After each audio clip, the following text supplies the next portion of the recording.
Hey everyone, this is Mikedot and welcome back to the channel. Today I'm here with my bro Afromania. How are you doing? I'm doing well, and because I'm doing well, we actually have a couple of interesting topics that we want to talk about. One of them being how South Korea wants to focus on a 5-year plan on their gaming market. The controversy that is surrounding Helldivers 2. To name a couple of topics, to name a few. But before we talk about that, we want to start off with our first leading topic, and fortunately, sadly, has to do with the shutting down of a couple of studios on the Bethesda Studios side in Microsoft. Yeah, very much so. It was announced yesterday that Microsoft Xbox is shutting down a couple of game studios within Bethesda, and that's like Arcane, Austin, Tango Gameworks, Alpha Dog, and Roundhouse. Yeah, 4 studios that have had some pretty good games, some pretty mediocre games, but overall, just the shutting down of like game studios is always sad news. I'm particularly upset with Tango Gameworks shutting down because they are the guys that made The Evil Within, which is like a horror game that was made by the original creator of Resident Evil. And a more recent game that they worked on was a game called Hi-Fi Rush, which is basically like a Devil May Cry style game with a rhythm mechanic, which was really cool, really fun. I played through that from start to finish. I loved it. I got it on Game Pass. Eventually, I got it on Steam, and it's a game that I was really looking forward to seeing a sequel for it. But unfortunately, that's basically never going to happen at this point. But yeah, it was, like I said, announced yesterday, like the 4 studios got basically shut down. And basically an email from the Xbox Game Studios basically said they want to focus their resources towards like quote unquote high impact titles for the rest of the Bethesda's games. So I'm guessing when it comes to high impact, more Fallout basically, and Skyrim, basically Elder Scrolls, basically like Fallout and Elder Scrolls. That's basically what they're going to be focusing on. And yeah, they said this reprioritization of titles and resources means that a few teams will be realigned. Yeah, basically they're going to be the teams that are working from these other studios that got shut down are going to get reshuffled into other project teams right now. Yeah, sucks. I mean, to focus on their more higher money making projects. Yeah, like I said, like the entire team of Roundhouse Studios is going to be part of ZeniMax Online, which they're basically going to focus on Elder Scroll Online, a game that I played years ago and it bored the hell out of me. But I'm sure it's a much better game now. But oof, when I first played that game, like so many years back when it was like still in beta, it was in a super rough state, man.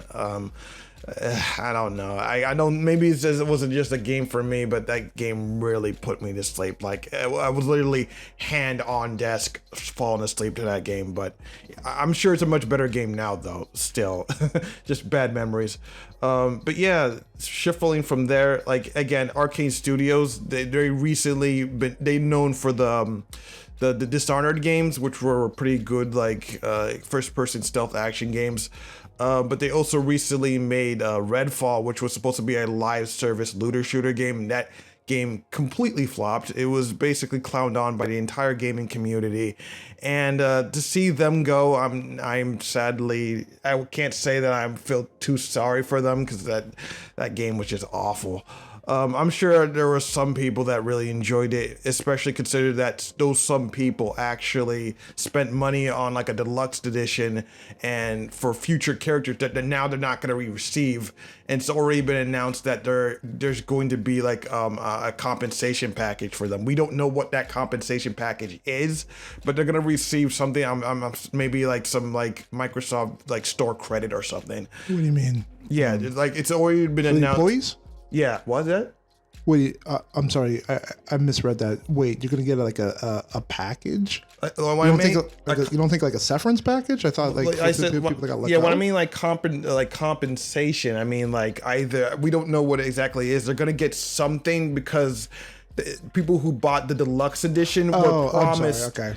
People who bought the deluxe edition were promised a bunch of future characters to be added to the game, and since the studio's been shut down and they're no longer working on the game, they got to receive something. I misheard that. I thought it was still focusing on more the employee end of things. No, this is for the people who bought the game. Gotcha. But yeah, it's like, I don't know what the Alpha Dog. Apparently, Alpha Dog made some kind of top-down like mobile game shooter called Mighty Doom. Never heard of it. I'll have to look into it. But yeah, a lot of these game companies are being shuffled around, and their projects are basically dead in the water. It sucks. Again, Hi-Fi Rush was basically out of all the games from all these studios is the one that I'm the most disappointed about, because I really like that game. No, I think just overall, again, it's just another sad reminder exactly where the state of video game companies are at the moment. You know, again, I know we talk about that a lot, but again, it's just another example of and I think this is an unfortunate situation. I think you're just going to start to see more of these companies start to get shut down, and then any of those teams that are left on these smaller sub companies under these big brands will just either lose their jobs. Maybe hopefully they've been given some kind of severance package, which 95% I doubt that, or like you said, they're just going to be integrated into the more bigger companies just to focus on, you know, games that quote unquote make the money. That they feel like the bigger IPs that they feel like have the most strength, and figure they'll bring out hopefully that brings up a bit more profit to the shareholders and stuff like that. So unfortunately with that, it is sad, like you said, again, about companies that made games like Hi-Fi Rush too, like these cool experimental titles right now, you know, are sadly being put to the wayside, unfortunately.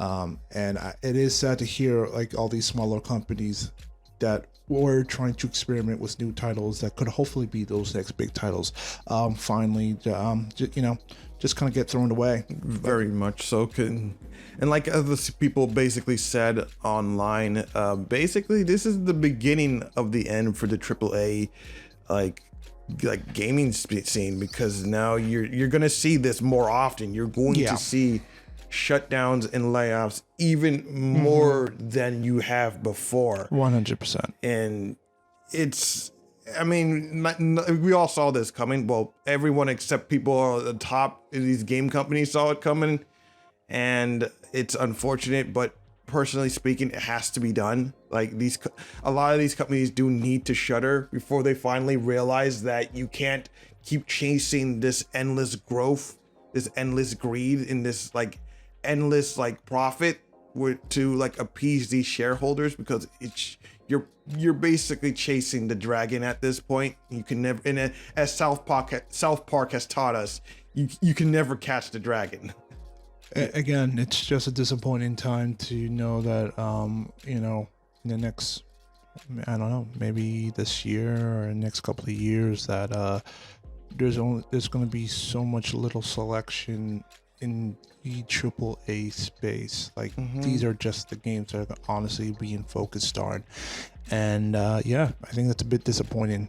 I think, again, I'm always about every space be able to experiment and bring us new styles of art into the world of gaming, different styles of gameplay, different styles of thought, that should be explored in both the AAA and even the independent space. I think everybody has a round to be experimental and to bring something that is brand new to the gaming public, whether it is like the top end or the bottom. So just to kind of hear these companies being shuttered down is a very disappointing. And then just in terms of people that are working right now, like I said, like you said in the article, luckily enough, these people won't lose their jobs. They're just going to be integrated into other studios right now. But but again, for like you said, with this kind of information, that's not the case for other companies right now. You know, top down, bottom down, top down, going all the way to the bottom, where a lot of people are losing their jobs right now, are being kicked out to the street as we speak. Yeah, with these companies being shut down. So yeah. I mean, that's the silver lining in all this. But again, like, I think will be fine. The gamers, the people who play games will be just fine, especially when we have indie and AA starting to take the charge. And I feel like a lot of these big companies are going to focus on that as well very soon too. Because basically this is them trimming the fat, and there's been a lot of fat in like the AAA space for far too long, and yeah, you're seeing the correction right in front of your eyes, very much so. And this is nothing new, like for any companies that have so much bloat in their house right now. Unfortunately, again, a lot of that is shutting down a lot of studios because again, they're not making money. It doesn't make money sense for them to be inactivated. So, very much so. But in some more positive news, a little game called Helldivers 2. Maybe you've heard of it. It's a little shooting game where you join up with friends, you shoot some bugs, you shoot some robots, and you spread some democracy around the galaxy. It's a little game that had a little controversy over the week. And the whole controversy from start to finish is basically Sony was trying to get a bunch of their players to sign up a PSN account in order to continue playing the game by May 30th. And the PC players for Helldivers 2 were not taking that lying down. No, they were not taking that lying down in the whole situation. Now, before you go into it, originally, when this topic that was supposed to be the beginning. When you were supposed to play Helldivers 2.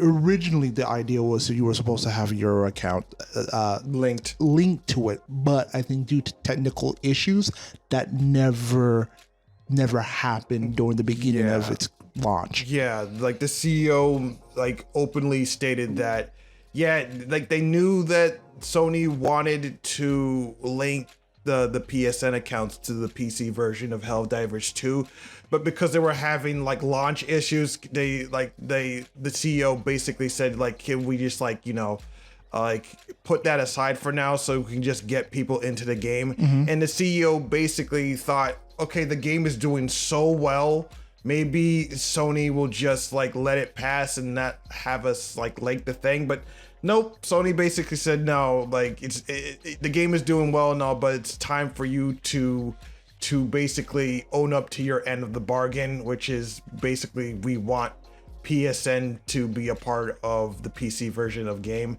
so we can. And it's obviously they said that they wanted to do it because of safety and security reasons. We all know it's because they wanted to bolster their PSN numbers and whatnot. And to add on to that too, again, this is not a new thing right now. This happens to a lot of clients too. Steam does it. Even though you buy a game from Steam, say you had a game, you get a Ubisoft game.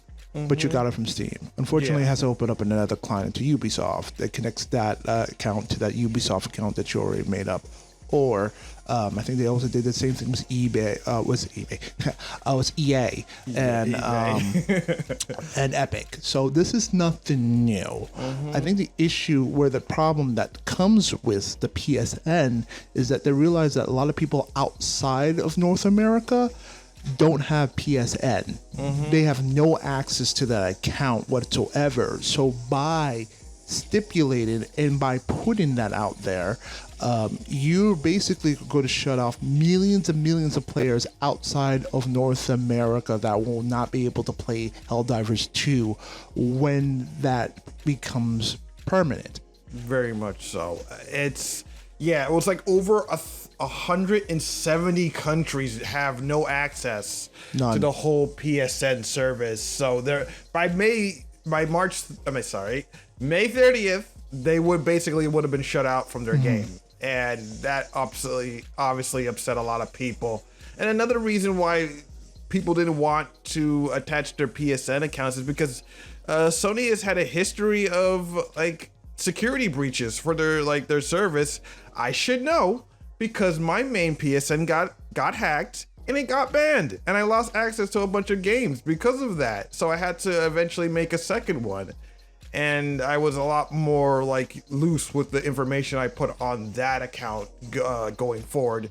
So yeah, I know very well how much Sony sucks when it comes to securing their data for their customers. So and it's just like, yeah, it's just like a lot of people are just fed up with it. And I know a lot of people brought up the argument that, again, like you mentioned, this is nothing new. Account linking to other services is nothing new, but people are just fed up with it. We don't want to keep doing this every single time, especially when the game has proven itself that you don't need it.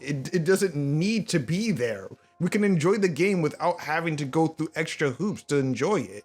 And of course, going through all that, like the Helldivers 2 community said, like, no, we're basically going to put our foot down and we're going to change our positive reviews to negative.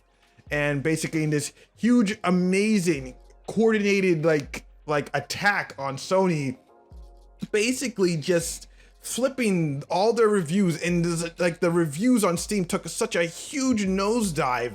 It was amazing to just see that happening all at once, to see this entire community just come together for one common goal, which is kind of ironic considering the game itself basically cultivated this community of people basically putting aside their differences and focusing on a goal, whether it is to kill bugs, to kill robots, and secure a planet. In Helldivers 2, basically the community was basically ready to have that, like, that whole thing from the game spill into real life is kind of like a very apropos. Yeah, very much so. It's very funny, but basically the long and short of it is that Sony basically backtracked on their position for account linking, and now they're basically just say, okay, fine, you guys win. We're not gonna account link for this game in particular. We're not gonna count link for this particular game. You guys earn that right to have the game without PSN. That being said, all their future games are going to have PSN requirement. Like most recently, Ghost of Tsushima, made it clear to everybody that if you want to play the multiplayer mode for Ghost of Tsushima, you're gonna have to link your PSN account. You don't have to do it if you want to play single player, at the very least. So that's at least a good stipulation there. I mean, still, people are still not happy with the whole PSN account linking for any like future PC games. Yeah, I mean, it's very nice that to see the community finally like step up and just push back against such a huge corporation, because normally a lot of people would take this stuff lying down. And yeah, it's just, I think the biggest thing about this is that it's not just a win for the Helldivers 2 community, it's a win for like gamers everywhere, because like now this sets a precedent for gaming companies moving forward, that this could happen to your game in your community if you piss them off like well enough. I mean, I think it's just a good thing for gaming and consumer rights like overall, because it just shows us that we're not going to take these things lying down, and especially it's just nice to just see a bunch of people set aside their differences, gamers just setting aside their differences for a single goal. And yeah, it's just really good. No, I agree with it. Sure. No, like I said, with the PSN situation, with accounts, like I said, it's annoying. It is really annoying sometimes that you have to open up, have so many clients installed on your system just to play a certain game that you like to. So, you know, like I said, in this situation, and for smart company wise to not be able to finally like listen to the community, I think it was a smart move for them, because like you said, Helldivers 2, it's a game that I've never even heard of that blown up out of nowhere. It's been incredibly successful. Yeah. So why would you want to risk messing that up by trying to force a stipulation that I understand that you set like months back, but people have been happy about it. Yeah. And now you're coming around trying to force that stipulation right now to a company at the moment that nobody has trust for at the moment. And if by that pause, you need almost every little piece of good PR and goodwill that you can pass on to gamers right now. The last thing you want to do is piss that away. Yeah. Especially for a game like this. So I think it was a smart move for them to pull that back. Moving, and like you said, I guess now for games moving forward, maybe there might be some moments of compromise where maybe gamers and companies in the company might have to come forward towards this PSN crap. I don't know. Again, not the biggest fan of it, but in terms of, like you said, games like Ghost of Tsushima, like you said, multiplayer, I'm not gonna be playing the multiplayer. I'm mostly going to be focused on the storyline. That's for me. So, that's nice. I don't have to be able to link that account. But yeah, but almost like you said, just because you won one battle, the work continues, man. There's going to be a couple of games that might have to end up pushing onto this account to this model, because again, I guess like you said, they want to be able to show that hey, more people are on PSN, and it's a good look. It's a good buffer. It's a good buffer look, but it's not realistic. In terms of certain situations. But again, I think it's also how you handle it too, because like I said, going back to because with PSN, Xbox does this too. I think a game like Sea of Thieves, I think you also need your Xbox account to be able to play Sea of Thieves on PC, on PC, and from that, I don't really hear any issues or complaints from that. So I don't know. So I think it really just comes down to not the actual count connecting, but the company and their history of how they've handled situations moving forward. I think that's really kind of the difference in this whole situation at the moment. It's that, and just again, the simple fact that the game was working fine without it. And it's just like, if it's not broke, why? If it ain't broke, why fix it? Oh, yeah. Basically, you're making a lot of money off a game title that I never really heard of. The fact that it got sequels, okay, that's weird. Yeah, I mean, I never heard of. I mean, I vaguely heard of the first like Helldivers game. It was very much more indie. Like our Arrowhead Studios was still an indie studio. I guess they're considered AA now. But the first one was like basically a top-down co-op shooter. It had a lot of like subtle differences, like and like how you like do missions and stuff like that. It wasn't this like grand scale where you're going from planet to planet. I guess it was more like mission based rather than you go to a planet and do missions based on that. But yeah, it was like a little like fun little game that people like enjoyed. Apparently it was good enough to get a sequel. But yeah, overall I think just like, again, the principle of the matter is just what people are upset about. Again, like people are just sick and tired of doing the account linking thing. Yeah. And it's just like, yeah, I think a lot of people just need to like, especially when it comes to PC gaming, just like a lot of people are just done with it. Yeah. That being said, of course, they wanted to switch this negative into a positive, considering the fact that almost as soon as the announcement that they're not going to do the account linking was made on Twitter, people flipped their reviews back to positive, and now it was at overwhelmingly negative during the whole like review bombing. And now it's back to, I think, mostly positive at the moment, which is incredible to see such coordination by the community just to like show their support for this game. And I think the most hilarious thing about this whole thing is that they want to immortalize this moment in a cape, because in like Helldivers 2, you can wear different like kinds of capes, and they wanted to call the Helldivers 2 review bomb cape, which you can see on screen. It's actually kind of cool. And the CEO of Arrowhead Studios wants to make that an official cape, and they're still discussing what name they want to put for the cape. Some people suggested the Great Dive, which I kind of think is a cool name for the cape, and I would definitely go with that. But yeah, that's basically the whole situation. I'm just glad that like gamers like stood up to this massive corporation and whatnot. It's really cool to see. I mean, there's so much other things about this situation I could have discussed, that we could have discussed regarding the whole drama behind like the community managers and the Discord moderators, but there's so many other like YouTube channels you can go for that. So you can go to those channels if you want to see more about that stuff. But I'm just glad that the game is back in a positive direction. Okay. But anyway, there's one topic I wanted to bring up for the end of this podcast, and it has to do with South Korea wanting to focus on the console gaming market with a 5-year plan.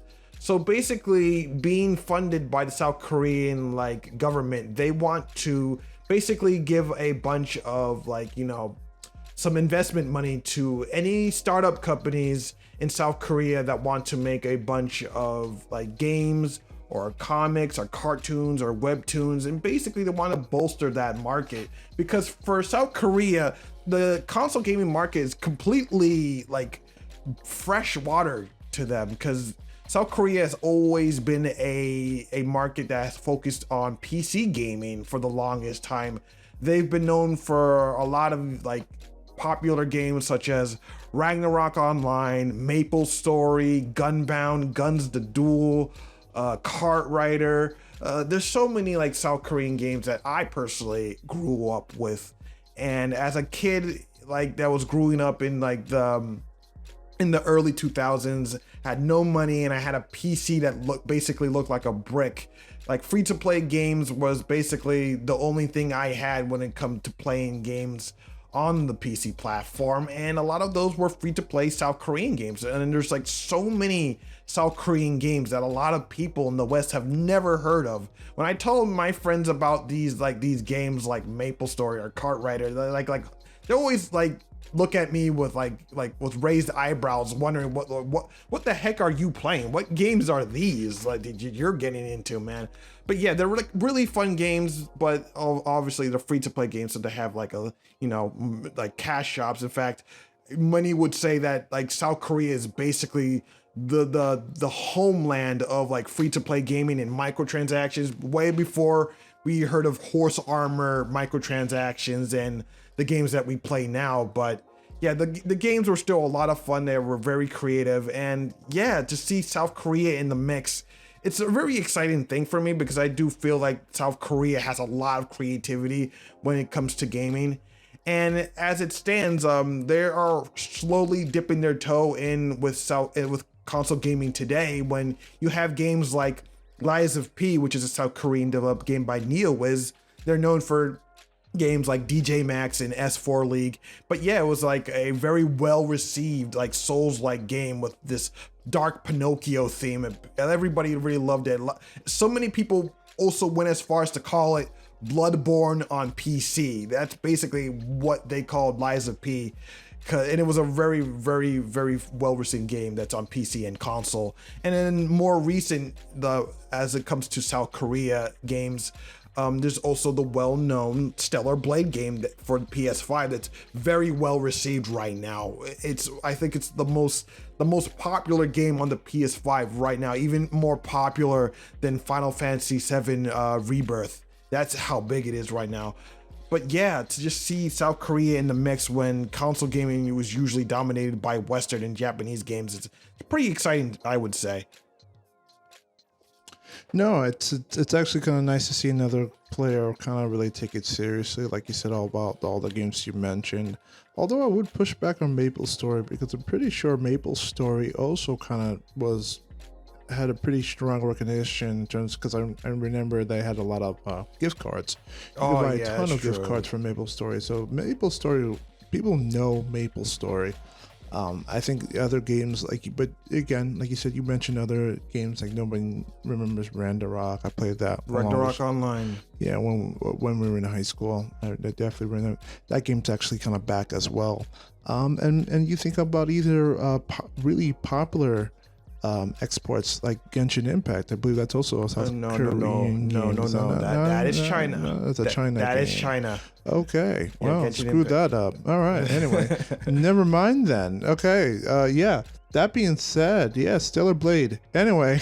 Yeah, but I mean, it's. I understand why you would get that confused because they are very popular. Genshin Impact has an audience in South Korea. It has like Korean voice action. You can actually have like Korean voice acting selection in that game. And it is a mobile game, which is usually South Korea's territory. So I forgive you for getting that. Like, you forgive me on that situation. I mean, yeah. All right. Well, that being said, no, just to have another player really be able to invest their money. In fact, the government's trying to get involved into it as another source of revenue to build. I think that's great. I think that also encourages a lot of game developers and artists and, like you said, voice actors in there. And I don't think it's just video games. I think it's just the entire entertainment industry right now that's getting this infused surplus of money and trying to bring all that stuff up. And I think that's good. I think that's great for the economy right now.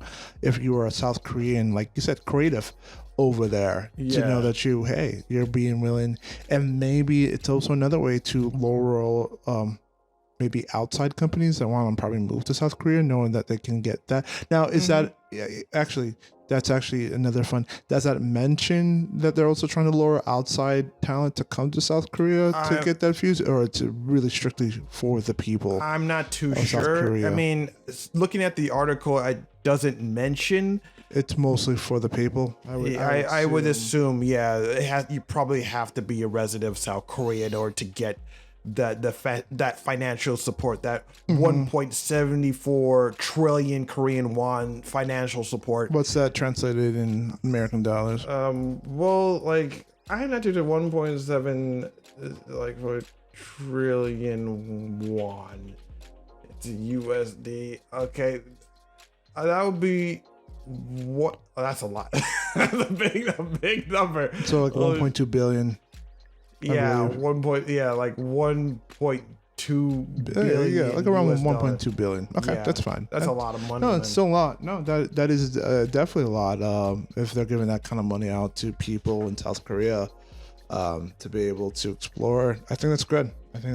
But it is pretty cool because you do have big players in South Korea like Nexon and NCSoft. Netmarble not so much, but they have a small stake in like when it comes to their games. And yeah, they have a lot of stuff coming out, like Nexon in particular. They got like, Kart Rider Drift. It's a game that I love. It's not very popular. I wish it was more popular because it's a very good kart racing game. Really give that game a try. Seriously, you definitely won't be disappointed if you want a good kart racing game. And then, of course, Nexon also is bringing out the first Descendant, which is basically a third-person looter shooter in the style of Destiny, which is also going to be very, very popular just on its visuals alone.